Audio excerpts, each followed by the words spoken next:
It's the Riot Podcast. This is the Monday, July 3rd edition. This is my final edition. I'm about to hit the old dusty trail. I'm about to ski-daddle. About to take a trip up to Connecticut for vacation. And here's a question about vacation for you. When you're going on vacation, would you rather have everything planned out, you're in charge, you've got it all mapped out, or you're on vacation and you're not in charge of anything, you just go with the flow, you let somebody else take the lead? Ooh, this is tough. I've had both of these things happen recently. Okay. So there was one time where usually when I go on vacation with like my friends, I'm usually the one who's in charge of what we're going to do. Of the plans, I'm more of the planner, which I like doing that because then I get to pick exactly what I want to do. And I feel like I have a good taste for like what my friends and I like to do, and like what we like to do is fun.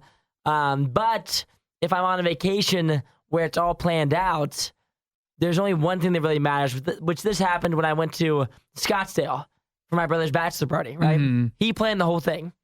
Like I was just along for the ride. Yep. He made every decision, and I loved it. It was super fun. There was no pressure on me. We were with a large group, and the good thing about it is he always picks really fun stuff. Yeah. And so everything that he picked is what I wanted to do anyway, and there was no question about it. Like, we always had a plan of exactly what we were doing. Yeah, sometimes. He was in charge. If it's not clear who's in charge. Yep.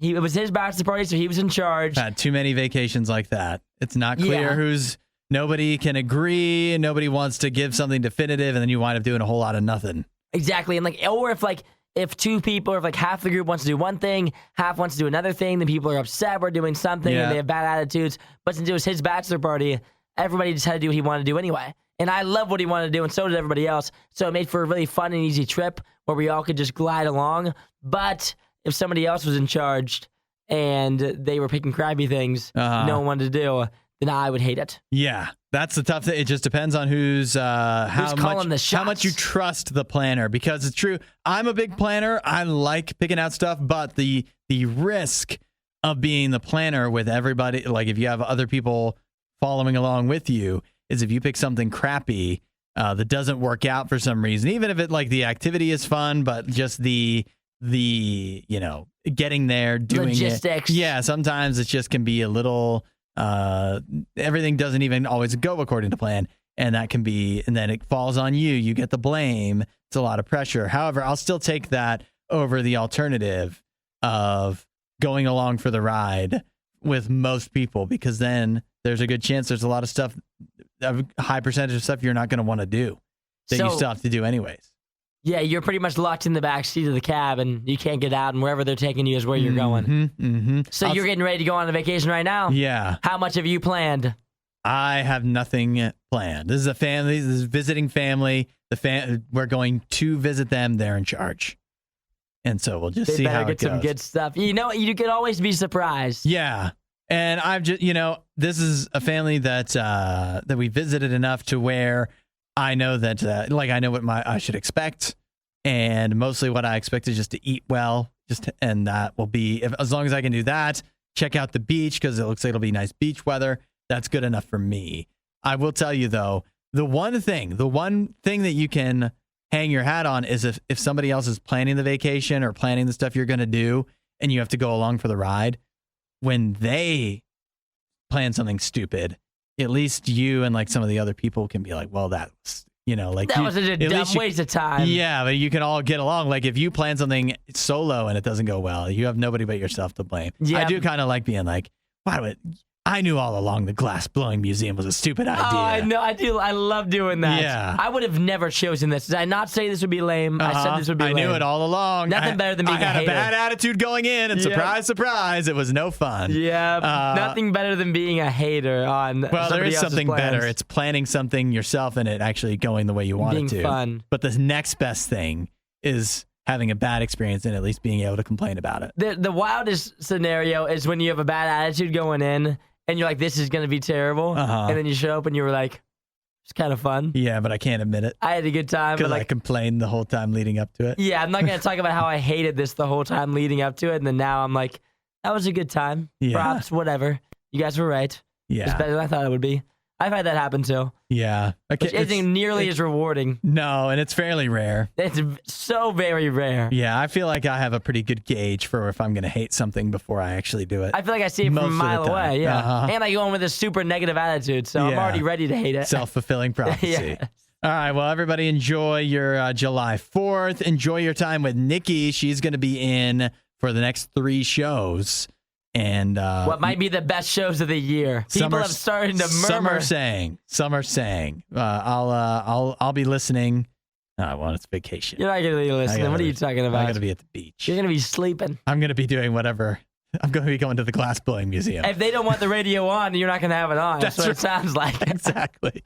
But have a good July 4th, and we'll catch you next time. We'll see you guys. Disinformation, mispronunciations, bad impressions. That's Hudson. This is The Riot on Radio U. Explain this, Isaiah. It's a 4th of July weekend. This weekend is all about America and how great of a country it is. So why are the number of Americans that are extremely proud to be American, why are they so low? I don't know. I have It's a crazy thing to say. An annual survey here that says that only 67% of adults are extremely or very proud to be an American right now. That's a wildly low number. It's pretty low. It's not the lowest it's been. It is actually an increase from last year. Last year was only 65, but you only have to go back to the pandemic, 63%. So it's ever so slightly ticking up year by year, but it's still way low compared to if you go back in time, the numbers used to be around 90%. Yeah, that was, obviously way higher. Back in 2001, 90%. That's pretty good. Yeah, I like the third thing, too. It's one of the big reasons. You see that? What's that? The military is struggling with a lack of enthusiasm for potential recruits. Yeah. I mean, can you imagine going into the military just being like the enthusiasm just pulsing through your veins? Yeah. Well, I guess no wonder the military's having a tough time, because if you're not really fired up for America, you'd be like, I don't really care about the country, but guess I'll go risk my life for it. I guess I'll put my life on the line just in case. Send me overseas. Let me live on a boat for a couple years. I don't really care about the country, but it just sounds like a fulfilling experience to me. I could get shot, but, it is one of those things that's like, it could be worth it. Yeah, so we gotta pump up the US of A. What do we gotta do to get people excited about this country again? There's a lot to love about it. I say that as somebody who immigrated here against my will. I love America. I think there's a lot of great things about it. I don't know why the enthusiasm is falling on hard times here. I think it's because fireworks aren't as fun as they used to be. You think that's what you chalk it up to? I don't know. Nobody really seen that pump this weekend about it. That's true. There was a downturn in the amount of fireworks. A bunch of complainers, it sounds like to me. You can't be enthusiastic this weekend? Yeah. What, do you not like the US of A? Go somewhere else. What do you want from me? What do you want me to say to you? The United States has always had issues. I might argue that over time, it's gotten less and less issues. Wouldn't you say? Yeah, I think... Like you go back in time, 60 years, 100 years, where enthusiasm was probably real high.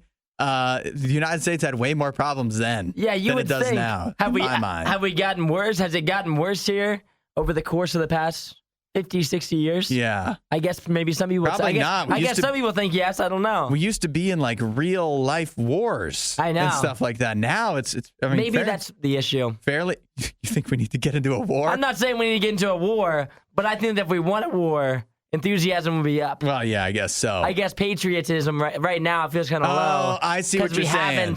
We haven't done anything recently. If you're a football fan, you're less likely to say, I'm super enthusiastic in the middle of the off season. No, yeah, exactly. Yeah. But like right after a Super Bowl win? After a Super Bowl win. How much do you love your team then? You love them a lot, huh? Makes sense. But right now, we're just kind of chilling. Yeah, we're just hanging out. We still got a lot of American fans, just not quite the passion. We're not playing right now, That's right. We're on the sidelines. You won't hear a show like this anywhere else. And that's probably for the best. The Worst of the Riot. Radio U. Now, we got a big report over the weekend, going back to Friday, that has a lot of people very concerned. I don't know if you saw this, Isaiah, that it is expected that the World Health Organization, they will be announcing this month, that they consider aspartame, the artificial sweetener, a carcinogen. That's not good. You know what that means? That means it's dangerous, huh? It's dangerous. It means basically that they think it's linked to possible cancer risk. That's not good. Yeah, not good. And you know what aspartame is in? A lot of stuff. Everything. Yeah, particularly Diet Coke and other diet sodas, although not all, right? Not all have aspartame in it. That's fairly common. It's also in a lot of, like, if you just get artificial sweeteners, some of them would have aspartame in it. And then sugar-free gum. Oh, no. Yeah, to add insult to injury, gum. the sugar-free gum and sugar-free ice cream. But really, it all comes down to the diet drinks that could have aspartame. So basically, drinking all that Diet Coke may be causing cancer, according to this report that the World Health Organization might release later this month. See, I'm not a big diet pop drinker, but I know a lot of people that love it. Yeah. My dad is big against diet pop. Yes. Yeah, for this reason right here. Because he thinks it causes cancer? Straight up. For like years now, he's like, I'm not drinking. And then he'd look at the label, he'd read the label, and if it had this certain thing, he's like, that's rat poison. I'm not drinking this. But he's been doing it for years, and he's right, so I'll give it to him. You give it to him. He's still kicking. He's still kicking along. But what about all the people that drink Diet Coke that haven't died of cancer? That drink it like an animal. Like drink it, chain drink Diet Coke. Well, you know, there's a lot of people that are smoking cigs too, and they're alive too. And we know that those are bad for you as well. So it's one of those things that you just have to pick your battles, you know? Like you literally have to pick your poison. Yeah, literally, because we're all doing things that are going to end up eventually killing us. So if you love Diet Pop, I'm not going to tell you stop drinking it because you're going to die. Because you're going to die either way. But at the same time, everybody's eating or drinking something that's probably not good for them. I ate McDonald's yesterday, so that can't be very good for me either. That's got its own issues. But there is some irony in the idea that most people, at least when they start drinking diet drinks, is because they want to be healthy or they want to lose weight or whatever. They know you can't have all that sugar. You can't eat all that sugar. It's bad for your teeth. It's bad for your health. It's bad for so much. But now the alternative is also something that supposedly is no good for you whatsoever at all. Yeah. Which just, again, reinforces the idea, unless you just want to only drink water, which, believe it or not, we literally have people that text in and say we shouldn't drink water. So I know, the water isn't that is poisoning crazy? you. Yeah, so we did get a text that said that recently. Yeah. Craziness. So you really have to, you can't win whether you drink Diet Coke or water or something completely else entirely. It's probably killing you. Yeah, I mean, you should try to be healthy, but at the same time, it's like the people that are just too healthy, they're like trying to avoid everything. You can't. It's just impossible. If you avoid everything that's bad for you, you'll never eat anything. And you'll never build up an immunity. Exactly. Yeah. Now we're talking. That's the way I choose to look at it. That's my thought process. The only thing Isaiah loves more than the riot is himself. Someone who probably still lives with his mother and hates himself. You're listening to The Riot on Radio U. Now, how would you like to live longer? I'd love it. How would you like to have a better social life? Ooh, I'd love it. How would you like to have better health overall? That sounds pretty good. You're not saying no to any of those things, right? They all sound pretty premier. Well, all you need to do to achieve those goals is move to a walkable neighborhood. Like a place like where you can walk from house to house, or are we talking like walk to like the grocery store? Well, if you're looking for, like, let's say you're looking for an apartment, they will have, different sites you use will have walkability scores. I've noticed this when I've looked for apartments that tell you how much how attainable would it be for you to live your life without a car, pretty much. So if you live like in a downtown area, that would be walkable. Yeah, now groceries are a tough one because I used to live, when I was in college, I did live in a place where it was a longer walk, but I could walk to the grocery store, which seemed great, except try carrying all your groceries. The walk there was fine. It was the walk back carrying a jug of milk in one hand, not fun, and 7 other bags in the other. Not a really great time. So, no. But that said, if you can do, like, let's say you can go to a lot of restaurants, a lot of convenience stores, just grab a few things here and there. Just the more of your life you can live by walking, the better. Now, why do you think that is? Because walking is good for you. It is healthy. Steps, getting your steps in. So that's the health aspect of it.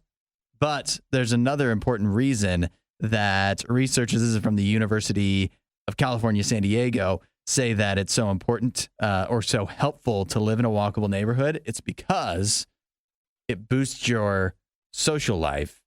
You have more interactions with people. And that is something that is very important nowadays. As more and more people become more lonely and isolated, they say that living in a walkable neighborhood is one way to treat that without specifically without like finding ways to meet people.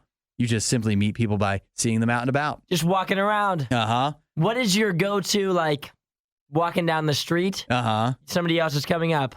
Yeah. Do you have, like, a thing you say? Oh, yeah. A head nod? How do you do it? I usually do. What's your way? I usually say, I've got two. I'll go, hello, is one. Oh, I hate that one. You hate it? Why do you hate it? It's not so funny. But I'll go, how you doing?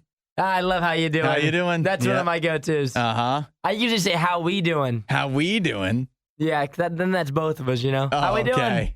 Yeah. What if they answer bad, though? Then do you feel obligated to all of a sudden feel bad? Do I have to reply, you know? Yeah. Like, if I say, how we doing, this is my other thing, right? If somebody asks me, like, if I'm walking by someone and they say, how's it going? Or, hey, how you doing, man? Yeah, what do you say? I'll reply with, like, pretty good, but I won't say it back. Oh. I'll end the conversation there. Yeah, that's you don't want to find out how they're doing. I'll say, I'm doing good. That's it. And then that's the end of the conversation usually. I don't do like the whole, sometimes. How are you? Sometimes you pass each other so quickly. You don't have time for that. You don't have time for both to express how they're doing. But the next time I see them, then you'll start. Then I can give them a little more. It's about like that repetition. Yeah. You don't want to do too much on the first time because then you seem too eager. It seems like you really want a friend. Yeah. But if you're just cool the first time through, and the next time you're like, oh yeah, how we doing? Then you start up a little bit more chit chat and just build on it. And you just have over time, every time you pass each other, it's continuing the conversation. It's just a little bit more. So the next time you're like, got any kids? And you just keep asking questions. You just every time you pass each other on the way to the grocery store, you learn a little more. Where you headed? Where you from? Yeah. And just every time, just one more question. You get closer and closer as time goes on. Well, it's good for your health to live in a walkable neighborhood. Don't just take my word for it. Take the California San Diego University Research Department. Just throw it out. How we doing? That's all you need. It could be a meet cute for you. You won't hear a show like this anywhere else. And that's probably for the best. The Worst of the Riot. RadioU. What do you miss about summertime as a kid? Because I have here a survey that basically says people want to feel like a kid again. If you're an adult, 55% of adults say they want to feel like a kid again. And one of the things that helps you feel like a kid or that makes you most long for your days as a child is summertime. Because think about it. At least for me, when I think about like my big memories of a kid of being a kid, it's either at Christmas time or summertime. I don't have a lot of springtime memories or Halloween memories as a child. That's true. Yeah. So what do you miss? You think of anything that's like, oh, summertime as a kid, this happened? Well, the best part about summertime as a child is not having to do anything. That's right. You can just live your life. Summer break, you get to relax, wake up whenever you want to, do whatever you want every day. There's days where you just do nothing for multiple days in a row. Yeah. I used to like ride my bike down to like the pool, the public pool, meet all my friends there. Me and my younger brother would ride our bikes down there. That was a big summer memory of going to the pool every day, riding our bikes to the pool, hanging out there all day, ride my bikes home. Oh, that was the best. Yeah. I remember doing a lot of bike riding when I still lived in a town as a child, just hanging out with the other neighborhood kids, getting into trouble. Not any real trouble. Usually it was hanging out at one of the other kids' grandparents' house and playing video games all day long. Sounds like trouble. Yeah. Sounds like trouble. Swimming in their above ground pools. Yes. Yeah. Sometimes even inflatable when you were really young, but there's nothing wrong with that. Here's something else. Here's something I miss from being a kid, and you've kind of gotten back into this. Little League. Oh, yeah, you're right. Little League is, it feels so much better when you're a kid than I feel when I'm an adult. I know that it's it still doesn't matter, but it feels like there's way more pressure. Oh, as an yeah, because you adult. can embarrass yourself, you know? Yeah, it's way more embarrassing if you fail as an adult than when you're a kid and you're just out there having a good time with your friends or whatever. So that's something that I wish you could recreate that feeling. What about like birthday parties? Birthday parties were great. I loved going to birthdays, especially in the summertime, because there's certain friends that you saw like all the way throughout the school year. Oh, yeah. And you never got to see them in the summer because you didn't live next to each other. You didn't hang out like that. But when a birthday party rolled around and maybe they had like a blow up or a slip and slide, they got the cake slip and going. slide. Oh, man, a birthday party was the best in the summertime. Yeah, and I had a lot of friends with summertime birthdays. So, that's definitely a big one. And that leads me to being a little older and playing a lot of like paintball and airsoft. Was another summertime thing. Yeah. Man, I miss some of the summer. favorites. I miss being a kid. Being a kid, it's just, you'd have so little responsibility. So little pressure. So much freedom. Like you never really had a schedule. You never really knew what was coming up. It was just day by day. I couldn't even tell time. What? I couldn't tell time. Shocker. No need. The only thing Isaiah loves more than the riot is himself. Someone who probably still lives with his mother and hates himself. You're listening to The Riot on Radio U. How big are you into like keeping an eye on the expiration dates? I'm pretty big into it. Pretty big into it, huh? Yes. You're real vigilant. I pay attention, yeah. My milk that I have in the fridge right now expires, I believe, July 8th. You have that memorized. Yeah, because I know when it has to go. Can you explain to me why in your cupboard here at Radio U there is a loaf of bread Okay. with an expiration date of March? Listen, I just haven't gotten around. I know it's up there. I know exactly where it's at. I know it's expired. Yeah. I haven't gotten around to throwing it away yet. But you know what's amazing about that loaf of bread? It's still holding strong, isn't it? Yeah, it's not moldy. It doesn't look moldy and at all. it's not even hard. No. How did you Still preserve soft. it in there? I don't know. I What's never. your secret? I never opened it. I never used a single piece of it. Oh. I put it up there and I forgot about it. And I remembered that it's there. But then I stopped a couple months ago. Is when I stopped eating bread. I don't eat bread anymore. I used to eat like a chicken sandwich every day for lunch. Yeah. And I got that loaf. And then I stopped eating bread, which was bad timing, yes. It's actually unbelievable. Me and another, Chris, our engineer, when he's the one who was cleaning out the kitchen, he spotted this loaf of bread that is 4 months expired. And you guys are in shock, huh? Well, we were shocked. And what's shocking is not only that it's expired and like that it would sit up there. Why are you guys going through my cupboard? He was cleaning out the whole kitchen. What are you doing in my cupboard? He had to clean out the whole kitchen. Okay, whatever. That's why all that stuff was on the table. But we've had loaves of bread, each of us, that have gotten moldy here the day we brought it. Oh, yeah. Even though it's not nowhere near expiring. I agree. It's happened to me as well. Yeah, and I don't understand. And then you have a loaf of bread that goes 4 months past its date and still totally fine. But the reason I ask this is because I think expiration dates, like you think about it, by and large, the expiration date's fairly accurate. In fact, they usually give you a little bit of leeway. Unless you bring your bread to Radio U, normally you don't start getting moldy bread before. If you follow the directions and whatever, your food stays good. Yes. You don't wind up eating something that's going to make you sick, more or less, more often than not. And I actually think that that makes a lot of sense. Like, think about this.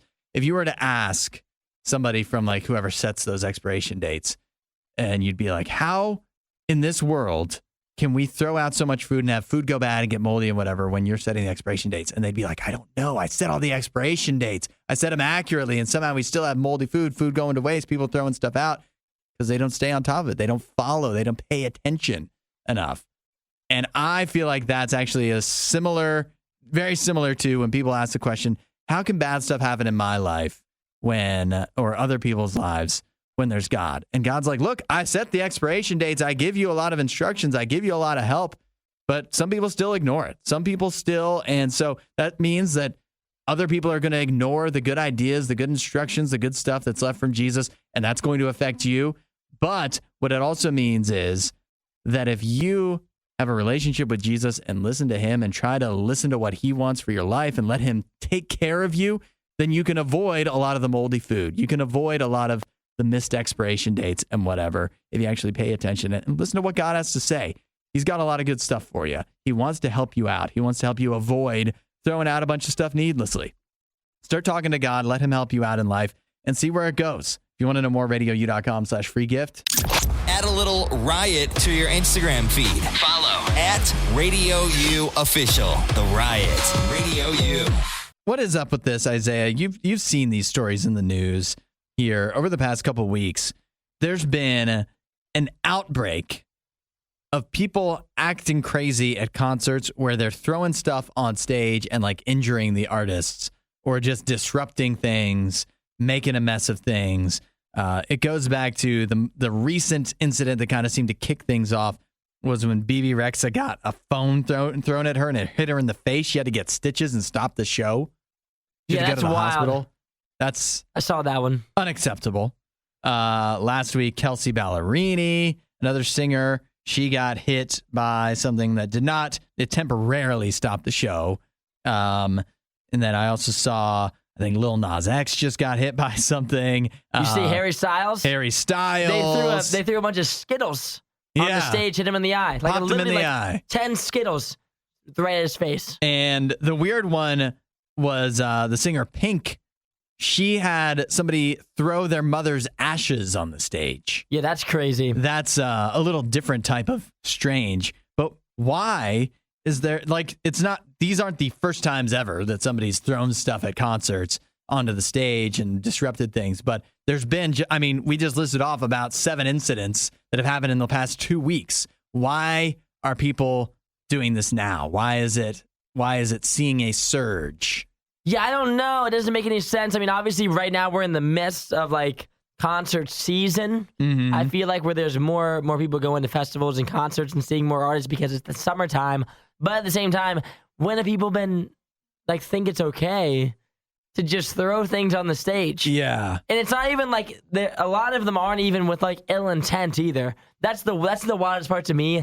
Like if they were throwing it on the stage to like hurt the artist, I think that is wrong, clearly. Mm-hmm. But at the same time, it would make more sense than these people that are throwing like these wild things. Yeah. Like the one girl threw like a piece of paper and a pen to try to get her autograph. Uh-huh. That's not how concerts have ever worked. No. That's not how this has ever worked. Have you ever been to a concert where someone's ever done that and it's ever worked? Like you think she's going to catch it, sign it, throw it back to you? Yeah. Like in what world? I did see here that when you're talking about phones on stage, that is something that occasionally people will throw their phones onto the stage with the idea of the artist will pick it up, film themselves for a moment. Yeah, take a video. And different artists have done that. But you still got to be careful how you do that. Usually it's like a hand. Like you hand it to them. You hand it. You don't throw it. Frisbee it into their eye. That's never happened. Their eyeball. So, yeah. I don't know. I have a crowd safety manager here who blames it on what else? You want to guess what he blames it on? What's he blaming on? Post-pandemic aggression. Oh my gosh. Shut Here up. we go. Shut up, crowd safety. Post-pandemic aggression? It's been 3 years. Yeah, that's we're crazy. We're all used to going to concerts now. We can't just blame everything on COVID. Is that what we're doing? Yeah, that's what this guy's doing. Such an out. Oh my gosh. No, it must be COVID. It must be that pandemic. Everybody was locked inside for a year, and now they're just throwing things. And now 2 years later, they're just 2 years after they emerged, they've suddenly become aggressive. Wild animals. Like these concerts, they're just throwing phones on stages. Yeah, I don't think that's it. If I had to mark it down something, probably not that, if I had to guess. Yeah, I think we need a little more concert etiquette. Another explanation is that some of these, not all, because some of them, clearly like BB Rexa getting hit in the face and getting stitches, that kind of jump-started this whole thing, but that was unintentional. Some people are saying maybe some of these, a little more innocent incidents could be created intentionally to try to go viral. Like think about the Kelsey Ballerini one. Yes, that makes sense. Would you even know Kelsey Ballerini was on tour? Would you even remember her name if it wasn't for her getting hit by something on stage? Makes you think. Find more Riot content online. Riot.radiou.com. And Pete Davidson, real hateable, a lot of people would say. Or real likable, others would say. Some like him a lot. More seem to hate him a lot. I don't know if his acceptance rate is that low. It feels low. Really? Don't you think it's pretty low? I feel like people love him. Are you kidding with that? I'm being dead serious. Like women adore him. People think he's funny. I feel like his acceptance rate's pretty high. He's I on don't Saturday know. Night Live. The people I feel like if his he's not on acceptance Saturday rate Night was Live anymore. if his acceptance rate was low, he wouldn't be nearly as famous. I feel like Yeah, I don't know. he's in movies. I don't know. I think he's. If you asked one of the worst rated celebrities that hasn't committed a crime, that hasn't been convicted of a crime, he might be up there. What? Yeah, I think he's real. I think he's got a lot of haters. In fact, and it's not just me saying this, he has so many haters that he just admitted recently that his mom, during his time on Saturday Night Live, especially the early days, which started, get this, he's been on SNL. He started on SNL in 2014. That's a long time ago. It's been like a decade of Pete Davidson. Some people must have liked him. Yeah. Somebody did. They kept him around for some reason. But he had so many haters that his mom had a burner Twitter account, and she would go on and refute people that were talking smack about Pete Davidson. She would go online and defend him with a burner account. That makes sense. You think it's a good mom? I think that's just I feel like that would be an easy thing to get sucked into if your son was famous. Yeah. Because he's going to really hated. Because, online, if you're famous, people always talk crap about you no matter what. Yeah. It comes with the territory. Yeah. I know it? Don't I know it, Isaiah? Yeah, you have way more haters than Pete Davidson, probably. But you know what I told my mom very early on? I said, Mom, listen. I said, people are going to criticize me. People are going to make up nonsense about me. And you just have to sit there and let them do it. You're not going to change their mind. They're still going to say ridiculous things, and you're not going to be able to change it. So, Mom, stay off of Twitter.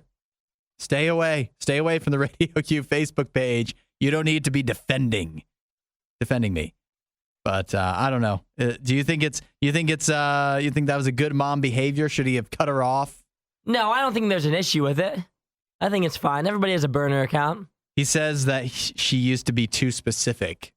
Too specific? Yeah, like it wasn't just like, hey, don't hate on Pete Davidson. He's real funny. He's attractive. It would be like, actually, he's really working on himself. He's been going to therapy, like real specific, addressing the issues. These are the things he's doing. Yeah. Which I feel like that would be an easy motherly thing to get sucked into. Yeah. If you saw people hating on your son online everywhere, I feel like it'd be hard not to. But at the same time, everybody has like a fake Twitter that they defend something. It's just how it works. So I don't blame her for it being her defending her son. It makes sense. See, my fake Twitter is opposite. It's you hating on things. Yeah, and getting away with it. I use it exclusively to criticize Pete Davidson, actually. Oh, it's your go-to. It has so many followers. It's very popular. It is very popular. We're not sure who behaves worse, the Riot or their dogs. I don't even know how to behave like a real human being. The Riot, Radio U. See if you think this is okay. Blake Lively, actress. Isaiah, you may know her from Age of Adeline. I'm familiar with Blake Lively, yes. Yes, okay. She is also in Gossip Girl, one of my favorite movies, The Town, and she's married to Ryan Reynolds. Yes, she is. Canadian sweetheart. Blake Lively is catching some blowback here. She's just launched a new alcohol brand called Betty Booze. Here's the problem. Blake Lively, she literally says this in an Instagram post promoting Betty Booze, her new alcoholic line of beverages. She says, drinking isn't my thing. She doesn't drink, but she's promoting a new line of alcoholic beverages. People are very confused, upset, dismayed, befuddled. They just don't understand it. What do you make of it? I don't know. It's just, it's one of those things where it's like, obviously they reached out to her. It's her own, it's named after one of her daughters. Oh, is it? So this is her thing? This is her thing. Oh, yeah, it's her company. Well, then she's just trying to make money. She's just trying to make money, but couldn't you make money? It's real trendy right now, right? To have the non-alcoholic alcohol. What do they call it? Heineken Silver. Super trendy right now. They got a bunch of those. I don't know if I see a lot of people drinking it, but they're really promoting it. It's supposed to be like a big thing now. It's like you don't want to stick out like a sore thumb at a party. You don't want to not feel like a part of the fun, but you also don't want to drink. So what do? You drink a 0% alcohol drink that's still alcohol looking. She could have done that. Yeah, but like, who am I? Who am I to say this is how you should spend your money, you know? Like if she maybe who is she to tell us how to spend our money? Well, I mean, she's telling us to spend it on this alcoholic drink that she wouldn't even drink herself. Yeah, but she's decided that she was going to make a brand. If she's going to make her brand, she wants it to be profitable. Just because she doesn't drink alcohol herself doesn't mean that she can't make money off of it. I think you should when you have a brand, when you have a company, it should be something you believe in. She clearly doesn't believe. Well, I don't know. She clearly believes that it's going to make her some cash. Yeah, that's right. She doesn't have to like the product. Now look, like my parents sell toys. Yeah. You think my parents are at home today? Maybe we should play with some toys. Well, that's clearly different. Maybe we should get a puzzle out and do it. That's clearly different. Maybe we should play with these Barbie dolls. Maybe we should. I think there's some obvious differences there. I don't know about it. I don't know. Yeah, you worked at Panera. You believe in that food, Hudson? I worked for it. I didn't come up with it. You believe that was the best food you could possibly be making? Come up from the ground up being like, I'm going to make a bread company that sells frozen soup. You think the guy that I would never eat myself. You think the guy that created McDonald's is like, I'm going to eat this every day because it's going to just be so good for me and just so fulfilling? Probably not. He's like, this is going to make me killer amounts of money because this is addicting fast food. All the examples you're giving are the world would be a better place if people wouldn't. You think the guy that created cigarettes is like, I'm going to smoke these every day? You think the guy that created cigarettes is like, I'm going to smoke cigarettes every day because these are just so good for me? Maybe back in those days. I don't know. I don't know about that. But I just think it hits me wrong, whether it's alcohol or otherwise, to be like, I wouldn't be caught dead using this product, but I think you should. But maybe you should buy it so I can make money. Yeah. Yeah, I mean, if I were to give Blake Lively advice, I would say probably create a company that you would at least use the product. Yeah. But at the same time, maybe her people are like, hey, this is a good way for you to make money. If you have as much money as she does and she's going to make a company, make as much money as you can, I guess. Yeah. I don't know.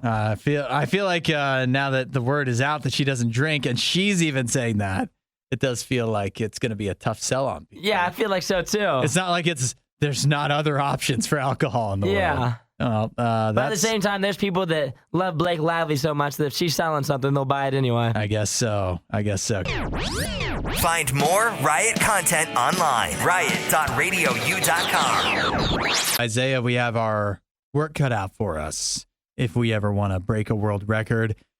If we're going to break a world record, odds are we should do it in our profession, right? Radio, it's what we're good at. Makes sense. So it seems that would be the easiest path for us to set a Guinness World Record.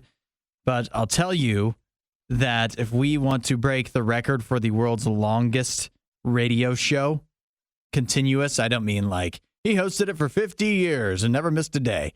I'm talking keep broadcasting hours on end.